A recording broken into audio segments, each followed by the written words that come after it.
Okay, here's the deal. Back in March of 2002, an angel of a man by the name of Tetsuya Nomura and Square Enix released a game that became a staple in shaping me into the person that I am today. Next, December 2005 hits, and the second title installment of the series is released, and I fell in love all over again. Fast forward a couple of days to March 2007, and the Times Before DLC, and Square Enix released Kingdom Hearts 2 Final Mix in Japan, which absolutely changed the way this game functioned.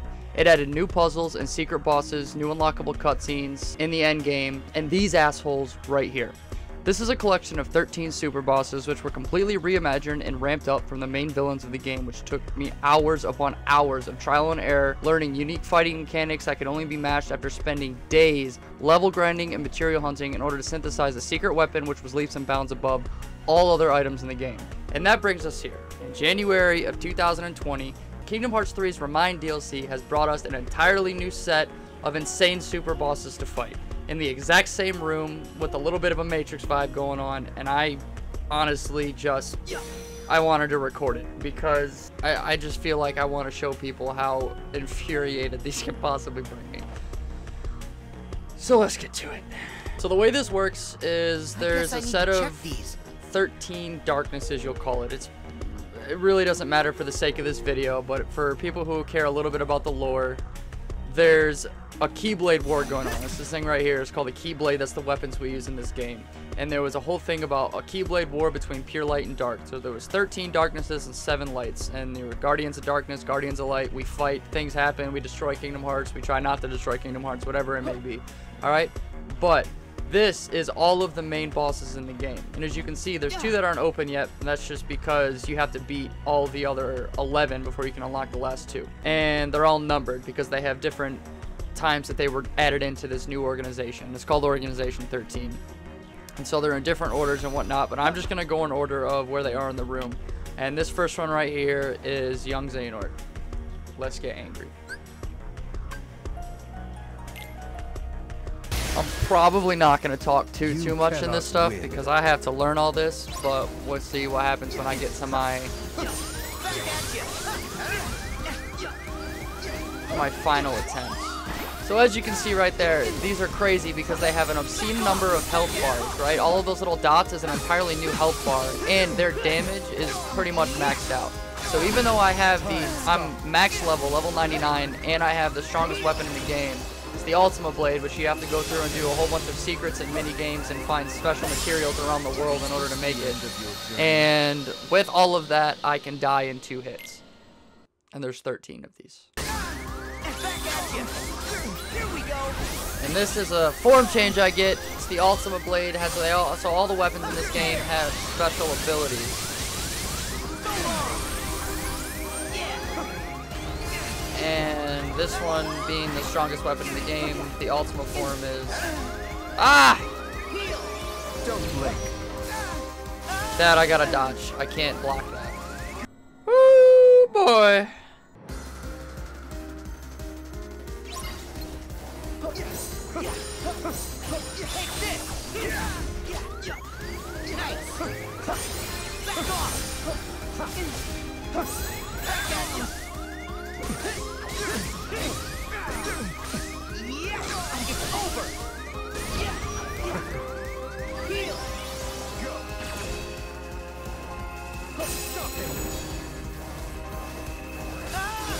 See, that's bullshit.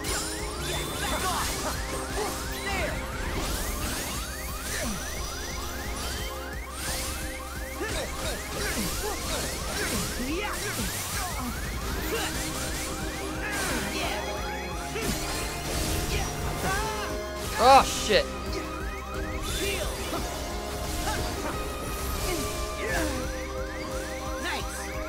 Let's go. Can't block that.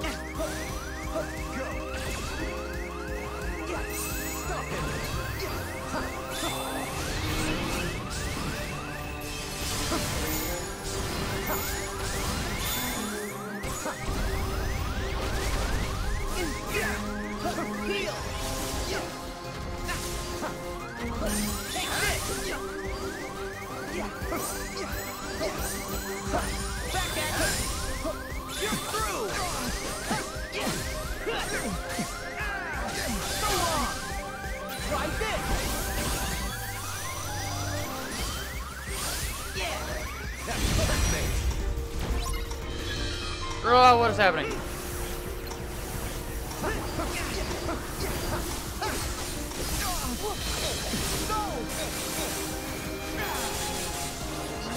It's over. Honestly. Oh my god, I'm gonna beat him!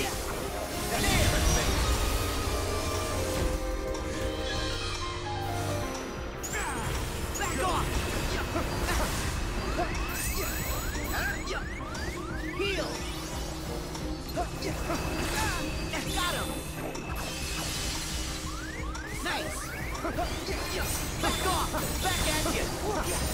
Back off. Heal. Yeah. Woo! Exit the stage. Okay. So, what I'm thinking is, since these, I don't know how long these are going to take me, and I could do one video where I do the rest of them, right? But I think what I'm going to do now is I am going to show the last 10 that I have unlocked so that everyone can see what all of these fights look like, and then I'm just going to release them as I beat them, because I don't know how long these are going to take. And that's like the 15th time I've tried that. I was actually sitting in my room, and I was like, if I'm going to do this repeatedly, I might as well try and record it so I can show everybody, since I love this game so much and I want to tell people about it anyways. And, you know, this way I can, you know, I can show everyone what I'm doing. So the first thing I want to mention is that of these people, so in Kingdom Hearts 2, there was an original Organization 13. That's what you see, all of these numbers at the top. They have, in Roman numerals, what their different number are. And the number kind of represents when they got added into the battles. The original leader in Kingdom Hearts 2 was this guy right here. And his name was Xemnas. He was the OG number 1. And of the original members of Kingdom Hearts 2's Organization 13, that included right here, which is Saïx, Larxene, Xigbar, obviously Xemnas, Luxord, Marluxia. And they all had their own, data battles and everything. For the new organization, we have now added Young Xehanort, Dark Replica Riku, Ansem Seeker of Darkness, and then Xehanort and Vanitas. So that was just kind of a little bit of back information. It's not really that important. And like I said, I'm going to explain everything in greater detail when I get into each individual video. For the rest of this video, I will go ahead and first off, I'll explain this guy, since I didn't even mean to beat him. I guess I should start off by saying that the one that doesn't exist over there, this dark portal, this is Master Xehanort. And he's like an 80-year-old coot who is trying to fulfill a prophecy of a Keyblade War. And that's where this essentially all starts. The everlasting battle of light versus darkness. Young Xehanort, as you can probably infer, is the past version of Master Xehanort. He has specific roles that he has to fill within the organization, and his big gimmick is time. That's why you can see that he could freeze me in time, or he could split himself into multiple versions, and all of that. So next on the list we have Dark Replica Riku. And without getting too in-depth into who he is, more or less he is a recreation of a character from Kingdom Hearts 1. There's a protagonist, Riku, who gets controlled by darkness, or manipulated by darkness. Some, you know, bad, evil people, Maleficent actually, takes control of his mind and tries to trick him into doing some bad shit. And so this is what he looks like. I'll show you how powerful I am. And so I'm just gonna go ahead and let him kill me, but just so you guys can kind of see how he acts. Come on, Sora. I thought you were stronger than that. Following Riku Replica, we have Saïx. And Saïx is big, beastie, angry guy. He has a little battle. I think it's like a hammer, essentially. It's just like a big slab that he has with his sigil in it. And his whole thing, his gimmick, is that he can, as he said there, he gets power from the moon. And really, he gets into this... You see that? I'll have to move my face. But he gets this gauge right here called the Berserk gauge. And when that fills up, he becomes immune and moves really fast and has these crazy temper tantrums. And that's just kind of how he is. After Saïx, we have Larxene. Now, Larxene was, in my opinion, the most difficult and irritating data battle in Kingdom Hearts 2. I'm not sure how she's gonna react in this one, and if her I don't know if all of the repeat characters have similar fights. Based off that one, it didn't look like it was too similar to Kingdom Hearts 2 for Saix, so I don't know if Larxene will be the same.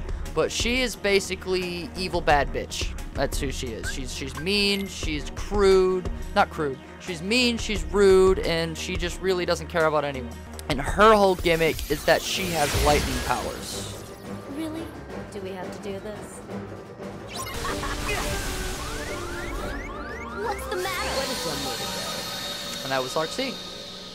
Next we have Xigbar. He is one of those special case characters that has a lot of backstory, so I'm going to kind of refrain from trying to explain too much of him right now. But his gimmick is laser guns. That's kind of, if you could tell from that symbol, that's what his little gimmick is. And he can also kind of teleport to the ceiling and walk around, and he's kind of nutso crazy. But I'll have fun explaining him, because his backstory is a little his whole character arc became a lot more intense in Kingdom Hearts 3's. All right, and that was Xigbar, or as I'll explain in another video, Lushu.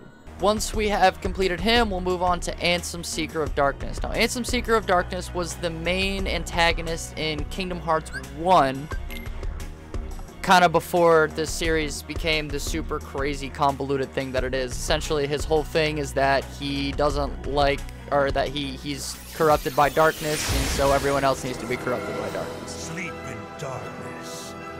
All begins and ends in darkness. There we go. Next, we will move over to Xemnas, who was the main antagonist of Kingdom Hearts 2. And he is kind of one of those emo, too cool for school, emotions are bad, I have to be upset and mad about everything kind of guy. But he was the original leader of Organization 13, the original Organization 13 from Kingdom Hearts 2. And his whole thing is lasers and these white and black lines that he has that kind of like mess with time a little bit, and he can move you around. They're pretty much like phantom tentacles that he has. Next we will go to Luxord. I like Luxord a lot. I have a secret theory that he's actually a good guy, but for the sake of this game, he's big bad man, and his whole gimmick is cards and kind of like gambling. So his fight, at least the way it worked in Kingdom Hearts 2, was it was a game, and you had, you know, we have our own health bar. Oh, race against time. Okay, so it's the exact same thing. So basically, he's gonna do a bunch of mini games, and when you win these mini games, you have to fight him as well. But he doesn't lose health; he loses time, and he can gain time back by hurting you. And so he has this whole thing with cards, and then he'll do different mini games throughout the fight with X's and O's. And if you hit the correct ones, you'll take away more time. If you don't, you'll lose time. So if you see, I'm losing health, but I'm also losing time up in the time gauge there, up in the top of the screen.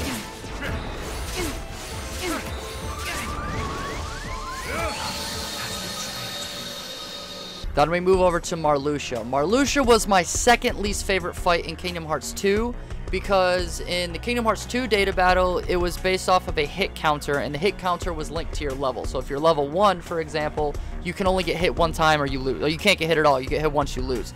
I did these fights at level 99 with the Ultima Blade, so I had 99 hit counters. I'm not sure if it'll be the same, because, you know, Larxene's and Xigbar's and Saix's fights were a little bit different, so I don't know. I hope there's no hit counter, because it makes an entirely new dynamic to this fight that is just annoying.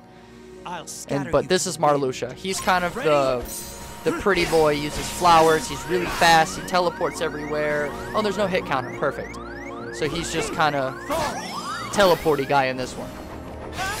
But his fight in Kingdom Hearts 2 had a lot of cool gimmicks, so I'll be excited to see kind of how he is in this game.